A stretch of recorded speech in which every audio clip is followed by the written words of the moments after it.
Pernah tak anda terfikir macam mana peta dunia boleh berubah tanpa letupan meriam yang besar? Hari ini dalam sesi kupasan kita nak bongkar satu percaturan geopolitik yang sejujurnya sangat licik. Kita akan tengok macam mana Empire British guna taktik yang cukup halus untuk meluaskan kuasa mereka di Nusantara pada abad ke-18 dan ke-19, sehinggakan kesannya masih kita rasai sampai hari ini. Cuba bayangkan sebuah empire asing dari hujung dunia tiba-tiba boleh tawan 3 wilayah yang sangat kritikal dan strategik di sini. Dan yang paling gempak, pada peringkat awal, mereka tak payah pun lancarkan peperangan besar-besaran. Macam mana tu? Jawapannya bukanlah pada kekuatan senjata semata-mata. Sebaliknya, melalui strategi manipulasi, tipu helah dan perjanjian pintu belakang yang memang tak disangka-sangka. Jadi, jom kita tengok struktur kupasan kita hari ini. Kita akan mulakan dengan latar belakang wilayah, kemudian kita kenal pasti 3 tiang strategi British. Selepas itu, kita selami satu persatu, tipu helah di Pulau Pinang, manipulasi tahta di Singapura, Pakatan Barat di Melaka, dan akhir sekali, pengajaran penting buat masa depan kita. Baiklah, kita masuk bahagian pertama, latar belakang wilayah dan 3 tiang strategi British. Okey, sebelum British datang, wilayah-wilayah ini bukanlah kawasan kosong tau. Ini adalah sebahagian daripada tamadun Melayu yang sangat rancak dengan aktiviti perdagangan antarabangsa. Waktu tu, perdagangan antara India dan China memang sangat menguntungkan.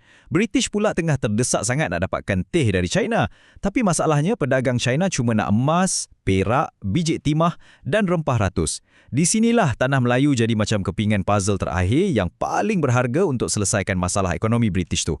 Sebab itulah British letakkan 3 matlamat utama atau apa yang saya panggil 3 tiang strategi. Untuk pastikan bisnes mereka berjalan lancar, mereka terdesak cari pelabuhan strategik yang boleh buat 3 benda serentak.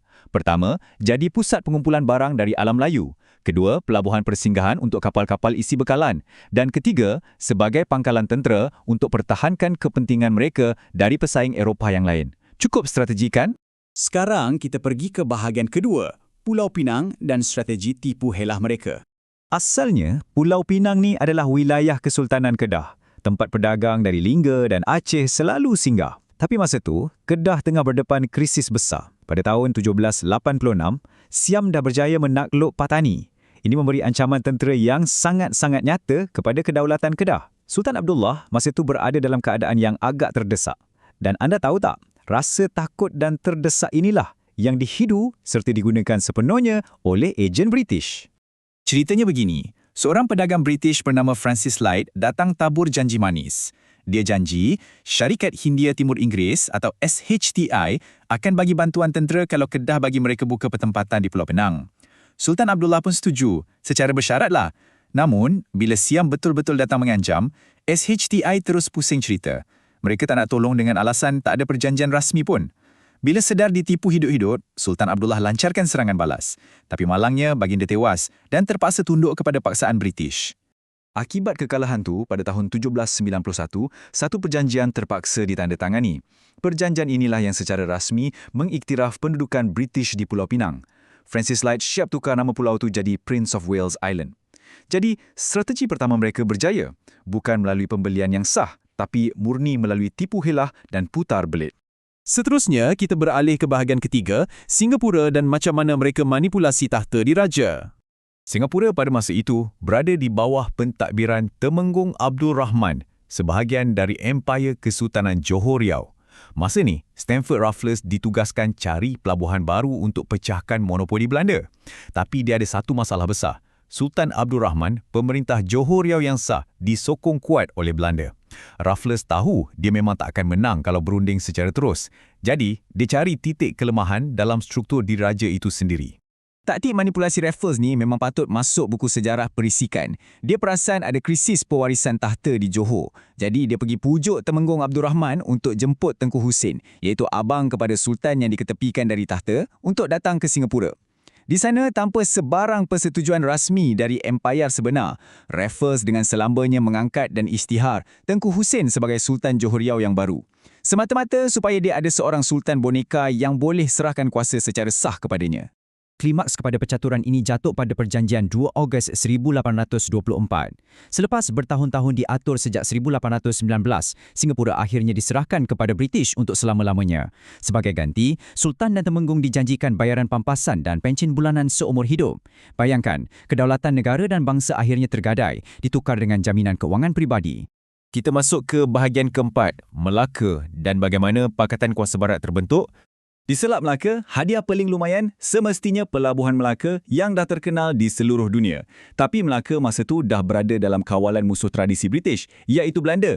Nak guna tipu helah atau manipulasi tahta kat sini memang tak jalan. Jadi apa mereka buat? Mereka guna Gentleman's Pact. Untuk elak berperang sesama sendiri, British dan Belanda memeterai perjanjian Inggeris-Belanda pada tahun 1824.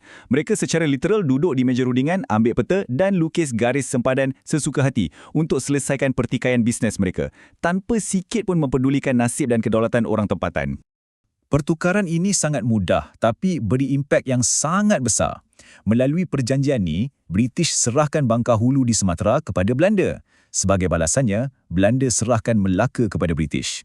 Hasilnya, British berjaya kumpulkan ketiga-tiga pelabuhan terpenting, Pulau Pinang, Singapura dan kini Melaka, dan jadikan ia negeri-negeri selat. Tragisnya, Empayar Johor Riau yang satu ketika dulu sangat agung, terus berpecah untuk selama-lamanya akibat garisan yang mereka lukis tu. Akhir sekali, bahagian kelima, pengajaran buat masa depan. Bila kita tengok balik semua langkah tipu helah, manipulasi dan pakatan ni, coraknya sangat jelas kan? Belajar sejarah perluasan kuasa ni bukanlah sekadar suruh kita hafal tahun 1786 atau 1824 tau.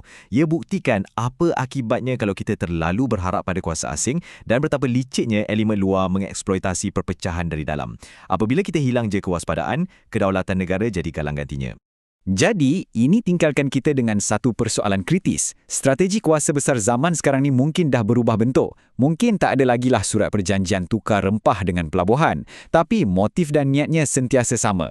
Persoalannya, jika kedaulatan dan keutuhan negara kita diuji hari ini melalui campur tangan ekonomi atau manipulasi politik moden, adakah kita cukup bersedia dan berwaspada untuk mempertahankannya?